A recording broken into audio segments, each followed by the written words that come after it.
ഇസ്ലാമിയുടെയും നയം ഞാൻ നേരത്തെ സൂചിപ്പിച്ചു. മതരാഷ്ട്രവാദമാണ് അവർ ഉയർത്തിപ്പിടിക്കുന്നത് എന്ന് നമുക്ക് എല്ലാവർക്കും അറിയാവുന്ന കാര്യം. ഇവരെ ആദ്യഘട്ടത്തിൽ ഉയർത്തിപ്പിടിച്ചത് RSSന്റെ രാഷ്ട്രീയത്തെയാണ്. അവർ ഇത്തരത്തിൽ ശക്തി പ്രാപിച്ചു വരികയാണ്. അതുകൊണ്ട് അതിനെ പ്രതിരോധിച്ചുകൊണ്ട് മുന്നോട്ട് കൊണ്ടുപോകണം എന്ന നിലപാടൊക്കെയാണ് തുടക്കത്തിൽ സ്വീകരിച്ചിരുന്നതെങ്കിൽ പിന്നീട് കോൺഗ്രസിന്റെ ഈ അപജയത്തിന്റെ ഭാഗമായി കേരളത്തിൽ എങ്ങനെയെങ്കിലും അധികാരം തങ്ങൾക്ക് കൈപ്പിടിയിൽ ഒതുക്കണമെന്ന തീരുമാനത്തിന്റെ ഭാഗമായി കോൺഗ്രസ് കഴിഞ്ഞ പാർലമെന്റ് തെരഞ്ഞെടുപ്പ് മുതൽ നമുക്കറിയാം ജമാഅത്തെ ഇസ്ലാമിയുടെയും അതേപോലെ തന്നെ SDP-യുടെയും സഹായം തേടിക്കൊണ്ടിരിക്കുകയാണ്. ഇപ്പോ പാലക്കാട് തെരഞ്ഞെടുപ്പ് നടക്കുന്നതിന് വരെ രാഹുൽ മാങ്കുട്ടത്തോട് ചോദിച്ചു, നിങ്ങൾ ഏതെങ്കിലും തരത്തിൽ വർഗീയ കക്ഷികളുടെ വോട്ട് വേണ്ട എന്ന് പറയാൻ തയ്യാറുണ്ടോ? അദ്ദേഹം ഒരു നിലപാട് സ്വീകരിച്ചില്ല. അതിനുശേഷം തെരഞ്ഞെടുപ്പ് കഴിഞ്ഞ് പാലക്കാട് ആദ്യം പ്രകടനം നടത്തിയതാരാ? നമുക്കറിയാം, SDP ആണ് പാലക്കാട് നഗരത്തിൽ. പാലക്കാട് കോൺഗ്രസിന്റെ സ്ഥാനാർത്ഥി വിജയിക്കുന്നതിന് വേണ്ടി ഈ നിലപാട് സ്വീകരിക്കുകയും പിന്തുണ കൊടുക്കുകയും ഞങ്ങളുടെ ഇടപെടലിന്റെ ഭാഗമായിട്ടാണ് ഈ പാലക്കാട് കോൺഗ്രസ് ജയിക്കാനുണ്ടായത് എന്ന് അവർ പറയുകയാണ്. പിന്നീട് ജമാഅത്തെ ഇസ്ലാമിയുടെ നേതാവ് പറഞ്ഞു, ഞങ്ങളുടെ അടുത്ത് വന്ന് ഞങ്ങളോട് വോട്ട് ചോദിച്ചു, ഞങ്ങളുടെ പിന്തുണ അഭ്യർത്ഥിച്ചതിന്റെ ഭാഗമായിട്ടാണ് ഞങ്ങൾ അവർക്ക് വേണ്ടി പ്രവർത്തിക്കാൻ തയ്യാറായത് എന്ന് പറഞ്ഞു. അങ്ങനെ കേരളത്തിൽ ശക്തമായ ഒരു മതരാഷ്ട്രവാദത്തെ ഇവരുടെ സങ്കല്പത്തിൽ ഒരു അധികാരമുള്ള ഒരു കടിഞ്ഞാൻ കൊണ്ടുവരുന്നതിന് വേണ്ടി നിരന്തരം ശ്രമിക്കുന്ന ജമാഅത്തെ ഇസ്ലാമി അവരുടെ നേതാവ് സി ദാവൂദ് ചരിത്രപരമായ വസ്തുതകളെ ഇല്ലാതാക്കിക്കൊണ്ട് അവർ നടത്തുന്നതും വലിയ ത്യാഗോചരമായ പ്രവർത്തനമാണ് എന്ന് വെള്ളപൂശാൻ വേണ്ടിയിട്ടുള്ള രാഷ്ട്രീയത്തിന്റെ തന്ത്രത്തിന്റെ ഭാഗമായിട്ടാണ് ഈ പ്രസ്താവന. നമ്മൾ അങ്ങനെ കാണണം. കാരണം ഭഗത് സിംഗ് എന്ന് പറയുന്നത് ഈ രാജ്യത്തിന്റെ ഏറ്റവും അഭിമാനകരമായ വ്യക്തിയാണ്. ധീരദേശാഭിമാനി എന്ന് മാത്രമല്ല, ഏറ്റവും ധൈര്യശാലിയായ, ഭയരഹിതനായ, ഉജ്ജ്വലനായ വിപ്ലവകാരിയായിട്ടാണ് ഭഗത് സിംഗിനെ ചരിത്രത്തെ എല്ലായിടത്തും രേഖപ്പെടുത്തിയത്. ഇതിനെ സംബന്ധിച്ച് ഏതെങ്കിലും ഒരു രാഷ്ട്രീയ പ്രസ്ഥാനത്തിൽ കഴിഞ്ഞ 10, 80, 90 വർഷക്കാലമായി എന്തെങ്കിലും ഒരു അഭിപ്രായ വ്യത്യാസം ഭഗത് സിംഗിനെ സംബന്ധിച്ച് രേഖപ്പെടുത്തിയിട്ടില്ല. അത് കമ്മ്യൂണിസ്റ്റ് പ്രസ്ഥാനം മാത്രമല്ല, കോൺഗ്രസ് ആയിക്കോട്ടെ, ഇന്ത്യയിലെ മറ്റ് ഇതര രാഷ്ട്രീയ പ്രസ്ഥാനങ്ങളായിക്കോട്ടെ, ഭഗത് സിംഗിന്റെ ത്യാഗത്തെയും പോരാട്ടത്തെയും വീരത്തെയും സംബന്ധിച്ച് വ്യത്യസ്തമായ ഒരു അഭിപ്രായം രേഖപ്പെടുത്തിയതായി നമുക്ക് എവിടെയും കാണാൻ വേണ്ടി കഴിയില്ല. അപ്പോഴാണ് ഇവിടെ സി ദാവൂദ് തന്റെ മീഡിയ ഉപയോഗപ്പെടുത്തിക്കൊണ്ട് പറയുന്നത്, ഭഗത് സിംഗ് ഒരു കോടതിയിൽ ബോംബ് എറിഞ്ഞതാണ്. എന്തിനാ ബോംബ് എറിഞ്ഞ്? ഒന്ന്, ബോംബ് എന്ന് പറയുന്നത് ഉയർവടക്കാണ്. വീര്യം കുറഞ്ഞ തങ്ങളുടെ പ്രതിഷേധം അറിയിക്കുന്നതിന് വേണ്ടി ഭഗത് സിംഗ് കൂട്ടാളികളും 1929 ഏപ്രിൽ 8-ാം തീയതി ഡൽഹി ലെജിസ്ലേറ്റീവ് അസംബ്ലി, ആരുടെ അസംബ്ലിയാ? ഇന്ത്യക്കാരുടെ അസംബ്ലി അല്ല, ബ്രിട്ടീഷുകാരുടെ സഭ.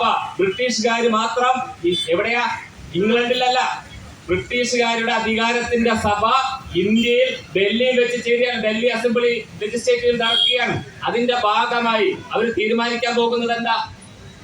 ഇന്ത്യയിലെ ജനങ്ങൾക്ക് പട്ടിണിയുണ്ട്, അവരുടെ ദാരിദ്ര്യം മാറ്റാൻ ആവശ്യമായ നിലപാട് സ്വീകരിക്കുക എന്നാണോ? അല്ല. പകരമോ ഇന്ത്യയിലെ ജനങ്ങളെ എങ്ങനെ തുടർന്ന് അടക്കി ഭരിക്കാൻ വേണ്ടി കഴിയും? കാരണം 1920-കൾക്ക് ശേഷം ഇന്ത്യയിൽ സ്വാതന്ത്ര്യ സമരം ശക്തിയാർജിച്ചു. നമുക്കറിയാം, ക്വിറ്റ് ഇന്ത്യ സമരം ഉൾപ്പെടെ അതിനുശേഷം ശക്തമായ സമരങ്ങൾ നമ്മുടെ രാജ്യത്ത് ഉയർന്നു വരുന്ന, ശക്തമായ പ്രതിഷേധം ഉയർന്നു വരുന്ന സമയത്ത് ഈ രാജ്യത്തിന്റെ സുരക്ഷിതത്വം, ആരുടെ സുരക്ഷിതത്വം? ഇന്ത്യ എന്ന് പറയുന്ന രാജ്യമല്ല, ബ്രിട്ടീഷ് സാമ്രാജ്യത്തിന്റെ സുരക്ഷിതത്വത്തെ എങ്ങനെ സംരക്ഷിക്കാം എന്നതിന് വേണ്ടി പുതിയ നിയമം ചർച്ച ചെയ്യുന്ന സഭയുടെ അകത്തേക്കാണ് ഭഗത് സിംഗ് കടന്നു ചെല്ലുന്നത്, കൂട്ടാളികളും. ആ സഭയ്ക്കകത്ത് ചർച്ച ചെയ്യുന്നത് എന്താ? ഇന്ത്യയിലെ ജനങ്ങളുടെ പൗരാവകാശത്തെ എങ്ങനെ ലംഘിക്കാം, പുതിയ ട്രേഡ് യൂണിയൻ നിയമം, ട്രേഡ് യൂണിയൻ നേതാക്കന്മാരെ അറസ്റ്റ് ചെയ്യണം. അതിന്റെ ഭാഗമായി സൈമൺ കമ്മീഷൻ നിലവിൽ വന്നിരുന്നു. പുതിയ ട്രേഡ് യൂണിയൻ പ്രവർത്തനങ്ങളൊക്കെ അക്കാലത്ത് ആരംഭിച്ചിരുന്നു. ആ ട്രേഡ് യൂണിയൻ പ്രവർത്തനങ്ങളെ എങ്ങനെ അവസാനിപ്പിച്ചുകൊണ്ട് അതിന്റെ നേതാക്കന്മാരെ ജയിലിലടക്കാവുന്ന തരത്തിലുള്ള നിലപാട് സ്വീകരിക്കുക, കാർഷിക മേഖലയ്ക്കകത്ത് പുതിയ നികുതി ചുമത്താൻ വേണ്ടിയിട്ടുള്ള നിർദ്ദേശങ്ങൾ സമർപ്പിക്കുക. അങ്ങനെ ഇന്ത്യയിലെ ജനങ്ങൾക്ക് തുച്ഛമായി അനുവദിക്കപ്പെട്ടിരുന്ന സ്വാതന്ത്ര്യത്തെയും ജനാധിപത്യത്തെയും ഇല്ലാതാക്കുന്നതിന് വേണ്ടിയിട്ടുള്ള ഒരു നിയമനിർമ്മാണ സഭയിലേക്ക് തങ്ങളുടെ പ്രതിഷേധം അറിയിക്കുന്നതിന് വേണ്ടിയിട്ടാണ് ഭഗത് സിംഗ് കൂട്ടാളികൾ എത്തിയത്.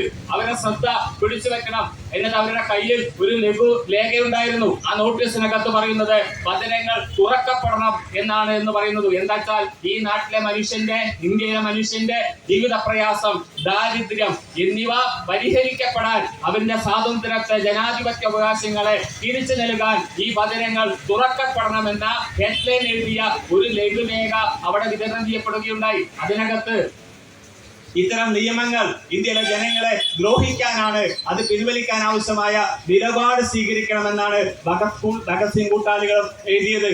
അതിനുശേഷം ബോംബെറിഞ്ഞ് ഒരു ശ്രദ്ധ പിടിച്ചു പറ്റിയതിനു ശേഷം ഇവർ ഓടിപ്പോവുകയല്ല ചെയ്തത്.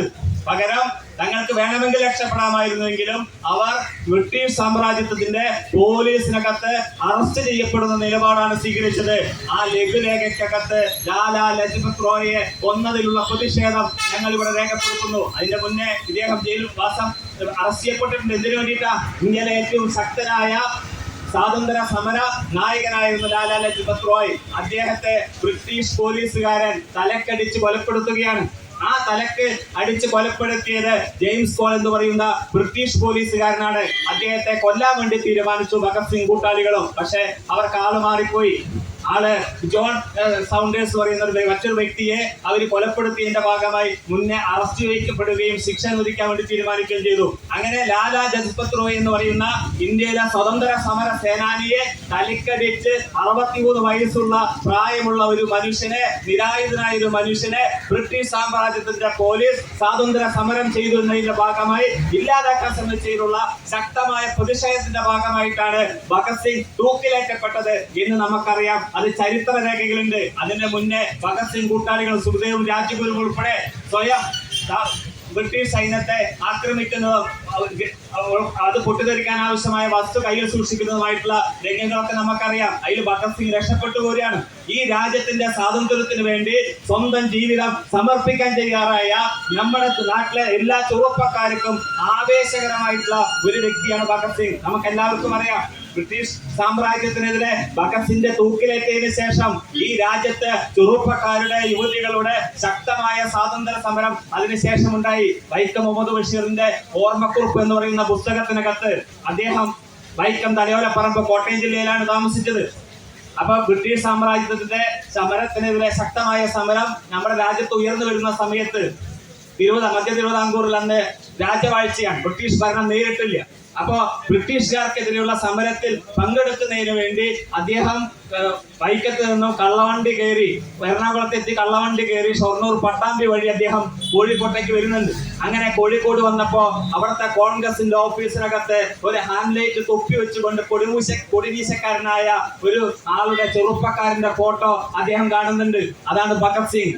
ആ ഭഗത് സിംഗിനെ മനസ്സിൽ ധരിച്ചുകൊണ്ടാണ് അദ്ദേഹം അവിടുത്തെ സമരത്തിന് പോയത്. ആ സമരത്തിന്റെ ഭാഗമായി കണ്ണൂർ സെൻട്രൽ ജയിലിൽ അദ്ദേഹം തടവ് ശിക്ഷ അനുഭവിച്ചു. അങ്ങനെ ശിക്ഷ അനുഭവിക്കുന്ന സമയത്താണ് ഭഗത് സിംഗിനെ തൂക്കിലേറ്റ വിവരം വൈക്കം മുഹമ്മദ് ബഷീർ അറിയുന്നത്. കഴിഞ്ഞ 2 ദിവസങ്ങളായി ഞാനൊരു പച്ചവെള്ളം പോലും കുടിക്കാതെ ബ്രിട്ടീഷ് സാമ്രാജ്യത്തിനെതിരെ ശക്തമായ പ്രതിഷേധത്തിന്റെ ഭാഗമായി രേഖപ്പെടുത്തുകയായിരുന്നു എന്ന് വൈക്കം മുഹമ്മദ് ബഷീർ തന്റെ ഓർമ്മക്കുറിപ്പിനകത്ത് രേഖപ്പെടുത്തുന്നു. അന്ന് ഈ നാട്ടിലെ ചെറുപ്പക്കാരന്റെ ആവേശവും വികാരവും ഇന്ത്യയിലെ സ്വാതന്ത്ര്യത്തിന് വേണ്ടി സാമ്രാജ്യത്വ വിരുദ്ധ പോരാട്ടത്തിന്റെ ഏറ്റവും വലിയ പോരാളിയായിട്ടാണ് ഭഗത് സിംഗ് മാറിയത്. എന്തുകൊണ്ടാണ് ഇപ്പോ ആരുമായിട്ടാ തുലനം ചെയ്യുന്നത്?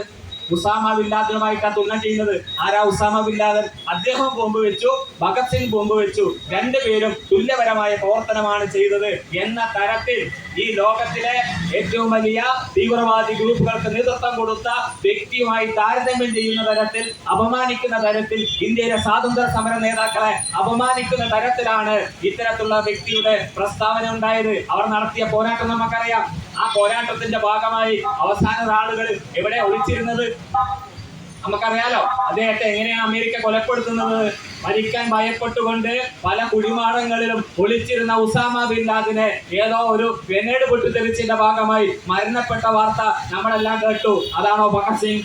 തൂക്കിലേറ്റപ്പെടുന്ന സമയത്ത് ബ്രിട്ടീഷ് സാമ്രാജ്യത്വം നിങ്ങൾക്ക് വേണമെങ്കിൽ സ്വതന്ത്രനായി പോകാനുള്ള അവസരമുണ്ട്, നിങ്ങൾ ഞങ്ങൾക്ക് മാപ്പെഴുതി തന്നാൽ മതി എന്ന് പറഞ്ഞ ഭഗത് സിംഗിനോട് അന്ന് ഭഗത് സിംഗ് പറഞ്ഞ മറുപടി എന്താ? എനിക്ക് നിങ്ങളുടെ അവകാശം വേണ്ട, എനിക്ക് നിങ്ങളുടെ ഔദാര്യം വേണ്ട, ഞാൻ ഈ രാജ്യത്തിന്റെ സ്വാതന്ത്ര്യമാണ് ആഗ്രഹിക്കുന്നത്. അതുകൊണ്ട് തന്നെ നിങ്ങൾ ഇന്ത്യ വിട്ടുപോകുക എന്നതാണ് എന്റെ ലക്ഷ്യം. അതിനുവേണ്ടി ഈ രാജ്യത്തിന്റെ സ്വാതന്ത്ര്യത്തിന് വേണ്ടി മരിക്കാൻ തയ്യാറാണ് എന്ന് ഉറച്ച നിലപാടെടുത്ത ഭയരഹിതനായ ഭഗത് സിംഗ് ആണ്. നമുക്കറിയാലോ ചരിത്രം.